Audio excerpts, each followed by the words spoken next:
ఉపరితల ఆవర్తన ప్రభావంతో హైదరాబాద్ అంతటా ఒక్కసారిగా వాతావరణం మారిపోయింది. సిటీలోని పలు ప్రాంతాల్లో జోరుగా వర్షం కురుస్తోంది. సిటీలోని కుకట్పల్లి, మూసాపేట్, బాలానగర్, ఆల్విన్ కాలనీ, హైదర్ నగర్ లో జోరుగా వర్షం పడుతోంది. జగద్గిరిగుట్ట, కేపీహెచ్బీ కాలనీలో కుండపోతగా వాన కురుస్తోంది. కుత్బుల్లాపూర్ పరిసర ప్రాంతాల్లో భారీగా వర్షం పడుతోంది. కొంపల్లి, గండి మైసమ్మ, దుండిగల్, మల్లంపేట్, దూలపల్లి ఏరియాల్లో కుండపోతగా వాన పడుతోంది. అటు బహదూర్పల్లి, సూరారం, షాపూర్ నగర్, గాజుల రామారంలో ఎడతెరిపి లేకుండా వాన పడుతోంది. సికింద్రాబాద్ పరిసర ప్రాంతాల్లోనూ భారీగా జల్లులు కురుస్తున్నాయి. ఉపరితల ఆవర్తన ప్రభావంతో హైదరాబాద్ అంతటా ఒక్కసారిగా వాతావరణం మారిపోయింది. సిటీలోని పలు ప్రాంతాల్లో జోరుగా వర్షం కురుస్తోంది. సిటీలోని కుకట్పల్లి, మూసాపేట్, బాలానగర్, ఆల్విన్ కాలనీ, హైదర్ నగర్ లో జోరుగా వర్షం పడుతోంది. జగద్గిరిగుట్ట, కేపీహెచ్బీ కాలనీలో కుండపోత వాన కురుస్తోంది. కుత్బుల్లాపూర్ పరిసర ప్రాంతాల్లో భారీగా వర్షం పడుతోంది. కొంపల్లి, గండి మైసమ్మ, దుండిగల్, మల్లంపేట్, దూలపల్లి ఏరియాల్లో కుండపోతగా వాన పడుతోంది. అటు బహదూర్పల్లి, సూరారం, షాపూర్ నగర్, గాజుల రామారంలో ఎడతెరిపి లేకుండా వాన కురుస్తోంది. సికింద్రాబాద్ పరిసర ప్రాంతాల్లోనూ భారీగా జల్లులు కురుస్తున్నాయి. ఇంకా డీటెయిల్స్ తెలుసుకుందాం. చంద్రశేఖర్ మనతో ఫోన్ లైన్ లో జాయిన్ అవుతున్నారు.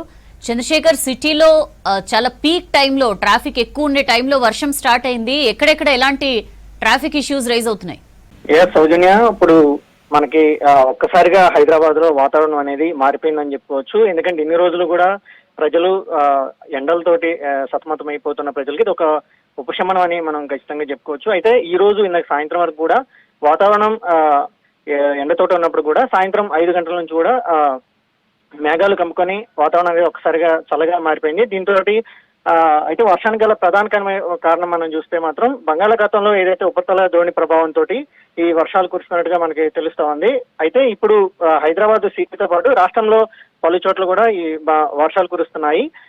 అయితే సిటీలో మాత్రం ప్రధానంగా చూస్తే ఏదైతే మనకి బంజరీల్స్ కావచ్చు, హైటెక్ సిటీ, మాదాపూర్, అమీర్పేట, ఈ ఎల్బీ నగర్ లాంటి ప్రాంతాలలో వర్షం ఇప్పటికే కురుస్తుంది. అయితే ఇప్పటికే ఉద్యోగస్తులు ఎవరైతే ఇంటికి వెళ్లే సమయం కావడంతో అందరూ కూడా ట్రాఫిక్ లో ఇరుక్కుపోయారని మనం చెప్పుకోవచ్చు. వాహనాలు కూడా చాలా చోట్ల నెమ్మదిగా కదులుతున్న పరిస్థితి. అయితే దీంతో పాటు వర్షంతో పాటు కూడా పలు ప్రాంతాలలో ఈదురుగాలతో కూడుతున్నటువంటి వర్షాలు పడుతున్నాయి. అది సుమారు 30 నుంచి 40 కిలోమీటర్ల వేగంతో ఈదురుగాలు వీస్తుండటంతో అధికారులు ప్రజలు అప్రమత్తంగా ఉండాలని చెప్పేసి ఆదేశాలు జారీ చేశారు. మరోవైపు ఎవరు కూడా చెట్ల కింద నుంచోవద్దు, హోర్డింగ్స్ కింద ఎవరు నుంచోవద్దు అని చెప్పేసి అధికారులు ఆదేశాలు జారీ చేశారు.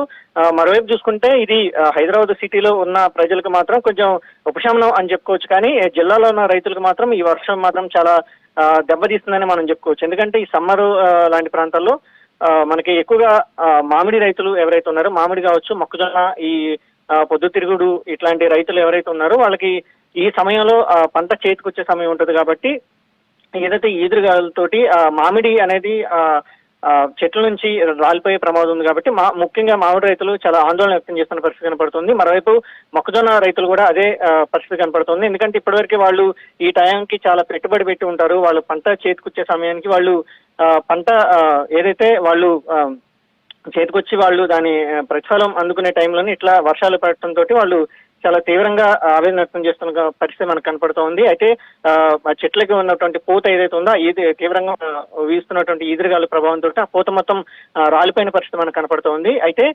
జిల్లాలో ప్రస్తుతం అయితే ఇప్పటికి మనకి చాలా చోట్ల వడగండ్ల వర్షం కురుస్తుంది. ఆ వడగండ్ల వర్షంతో చాలా చోట్ల కూడా తీవ్రమైన వర్షం పడుతుంది. మరొక చోట కొన్ని చోట్ల వడగండ్ల వర్ష ప్రభావంతో కొన్ని చోట్ల ఈ పశువులు కూడా మరణించినట్టుగా ప్రస్తుతం మనకైతే తెలుస్తుంది. అయితే ప్రస్తుతం ఇప్పటి వరకు మనకున్న సమాచారం మేరకు అయితే ఈ వర్ష ప్రభావం అనేది ఈ మార్చి రేపటి నుంచి 31వ తారీఖు వరకు ఈ తేలికపాటి నుంచి ఒక మోస్తరుపాటు వర్షాలు కురుస్తాయని మనకు తెలుస్తా ఉంది. ముఖ్యంగా ఈ ప్రభావం వచ్చేసి తెలంగాణ పశ్చిమ జిల్లాలు మీద, నార్త్ జిల్లాల మీద ఎక్కువగా ప్రభావం ఉండే అవకాశం ఉందని చెప్పేసి మనకు వాతావరణ శాఖ అధికారులు మనకి చెప్తున్నారు. ఏదైతే నిజామాబాద్, సంగారెడ్డి, ఆదిలాబాద్, కొమరమి, మసిబాబాద్ ఈ ప్రాంతాలకి ఎక్కువగా వర్షపాతం ఉందని చెప్తున్నారు. అయితే ఇది 2 రోజుల తర్వాత అంటే 27, 28వ తారీఖు నుంచి ఈ వర్ష ప్రభావం అనేది దాని యొక్క ప్రభావ దిశ ఉత్తర తెలంగాణ జిల్లాలు ఏవైతే ఉన్నాయో ఖమ్మం, భద్రాద్రి కొత్తగూడెం, ఈ జయశంకర్, భూపాలపల్లి ఇలాంటి ప్లేసులలో ఈ సుమారు 40 నుంచి 50 కిలోమీటర్ల మేర ఈదురుగాలతోటి భారీ నుంచి అతి భారీ వర్షాలు కురిసే అవకాశం ఉందని మనకి ఇప్పటి వరకు తెలుస్తున్న సమాచారం అయితే మనకి తెలుస్తా ఉంది. అయితే దీంతో పాటు సిటీ అవుట్స్కట్స్ ప్రాంతాలు మనం చూస్తే వికారాబాద్, సంగారెడ్డి, మెదక్కు, ఏదైతే కొద్దిగా కామారెడ్డి ఇలాంటి ప్రాంతాలలో కూడా వర్షాలు తీవ్రంగా ఉంటాయని అయితే మనకు చెప్తున్నారు. ప్రస్తుతం అయితే వర్ష ప్రభావం హైదరాబాద్ సిటీతో పాటు రాష్ట్రంలోని పలు జిల్లాల్లో కూడా వర్షం పడుతూ ఉంది. ఈ వర్షాలు అనేది ఇంకా ఎక్కువయ్యే అవకాశాలు ఉన్నాయని మనకు చెప్తున్నారు. ఎందుకంటే ఏపీలో కూడా ఉపరితల ద్రోణి ప్రభావం కావచ్చు, బంగాళాఖాతంలో ఉన్నటువంటి ఆ ద్రోణి ప్రభావంతో ఈ ప్రభావం ఎక్కువగా ఉండే మేర అవకాశాలు ఎక్కువ ఉన్నాయని చెప్తున్నారు. అయితే రాబోయే రోజుల్లో ఉదయం పూట కొంచెం ఎండగా ఉన్నప్పటికీ కూడా సాయంత్రం అయ్యే టైంకి సాయంత్రం 6 ఆ టైం నుంచి కూడా వాతావరణం ఒకసారిగా చల్లబడిపోతుందని చెప్తున్నారు. జనరల్ గా మనకి వేసవి కాలం వచ్చేసరికి పగలు మొత్తం ఎండ ఉంటుంది. సాయంత్రానికి క్యుములో నింబస్ మేఘాలు ఏదైతే అవి సాయంత్రానికి చల్లబడి వాతావరణం ఒకసారిగా వర్షం కురుస్తూ ఉంటుంది. అదే యాజ్ యూజువల్ గా ఇప్పుడు ఈ సంవత్సరం కూడా ఇదే జరుగుతుంది. కాబట్టి వాతావరణ శాఖ ఇప్పటివరకు చెప్తున్న పరిస్థితి ప్రకారం అయితే సిటీలో ఉన్న ప్రజలు ఎవరైతే ఉన్నారో వాళ్ళు ఉద్యోగం ఆఫీస్ నుంచి ఎవరైతే వస్తున్నారో వాళ్ళు జాగ్రత్తలు పాటించాలని చెప్తున్నారు. దాంతోపాటు స్టూడెంట్స్ కావచ్చు, వాళ్ళని ఖచ్చితంగా ఈ ఈదురుగాలి సమయంలో చెట్ల కింద ఉంచొద్దు, హోర్డింగ్స్ కింద ఉంచొద్దు అని చెప్తున్నారు. జిల్లాలో కూడా పలు చోట్ల పిడుగులతో పాటు కూడా వర్షపాతం నమోదవుతుంది. కాబట్టి ప్రజలందరూ అలర్ట్ గా ఉండాలని చెప్పేసి ఇప్పటివరకు ఐఎండీ శాఖ అధికారులు మనకి తెలిపిన పరిస్థితి కనపడుతుంది. సోదీనా.